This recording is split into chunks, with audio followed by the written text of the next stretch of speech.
सबसे खूबसूरत बच्चा। अकबर बीरबल की कहानी सबसे खूबसूरत बच्चा। बहुत समय पहले की बात है।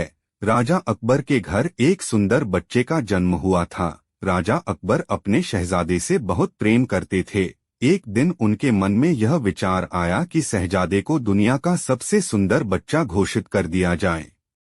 राजा अकबर ने दरबार लगाया और दरबार में सभी मंत्री गण को बुलाया। राजा अकबर शहजादे के साथ दरबार में पहुंचते हैं। शहजादे उनकी गोद में खेल रहा था, जिसे देखकर दरबार में मौजूद हर कोई शहजादे की तरफ देखकर कह रहे थे, join WhatsApp channel, join WhatsApp channel, join us on Telegram, join us on Telegram.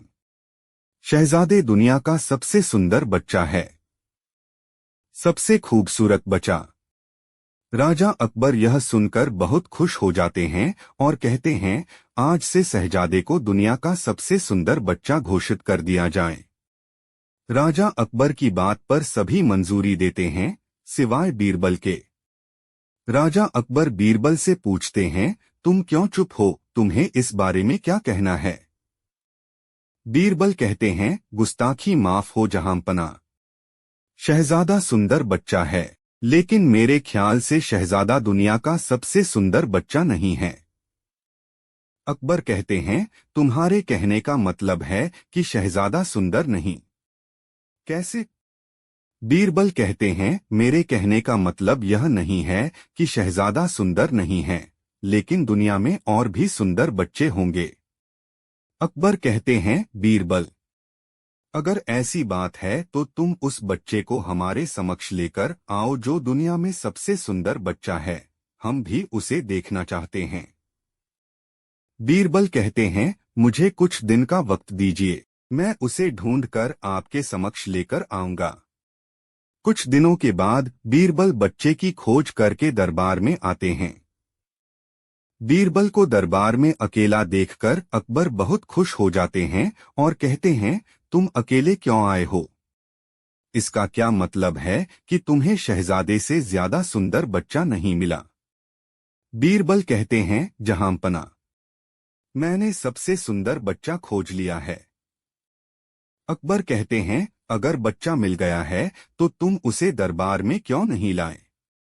Birbal कहते हैं, महाराज, मैं उसे दरबार में लेकर नहीं आ सकता, किंतु मैं आपको उसके पास जरूर ले जा सकता हूँ, लेकिन हमें वेश बदल कर जाना होगा। अकबर कहते हैं, ठीक है, तो हम कल सुबह वेश बदलकर उस बच्चे को देखने चलेंगे। अगली सुबह बीरबल और बादशाह अकबर उस बच्चे को देखने के लिए निकल पड़ते हैं। वेश बदलकर बच्चे को देखने के लिए कुछ समय बाद बीरबल बादशाह अकबर को एक गांव में लेकर चलता है, जहां वह बच्चा था। गांव के पास एक झोपड़ी में बीरबल बादशाह अकबर के साथ पहुंचते हैं, जहां एक छोटा सा बच्चा मिट्टी में खेल रहा होता है।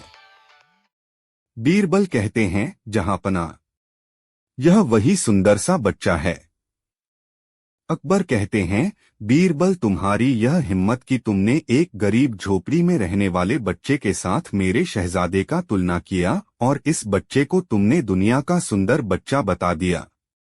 बादशाह अकबर इतनी जोर जोर से बीरबल को यह सारी बातें सुना रहे थे कि बच्चा आवाज सुनकर जोर जोर से रोने लगता है, जिसे सुनकर उसकी माँ बच्चे के पास आती है और गुस्से में कहती है, तुम्हारी हिम्मत कैसे हुई मेरे बच्चे को बदसूरत कहने की? यहाँ से दफा हो जाओ, अगर यहाँ दोबारा दिखाई दिए तो मैं तुम्हारी हड्डी पसली एक कर दूंगी।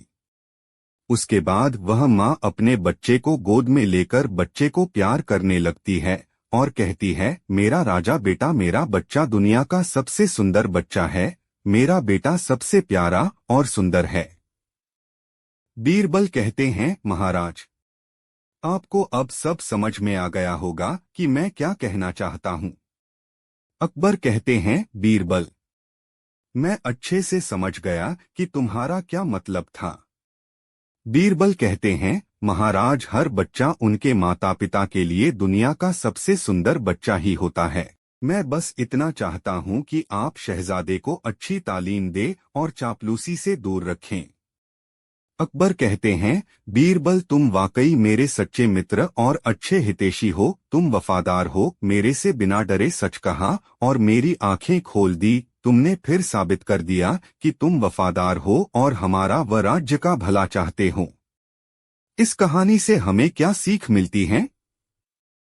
हमें इस कहानी से यह शिक्षा मिलती है कि चापलूसी से बचकर रहना चाहिए और सच बोलने वालों पर भरोसा करना चाहिए। इतनी समझ रखो कि कौन चापलूसी कर रहा और कौन हितैषी है। इसके अलावा कभी अपने ओहदे या किसी चीज का घमंड नहीं करना चाहिए।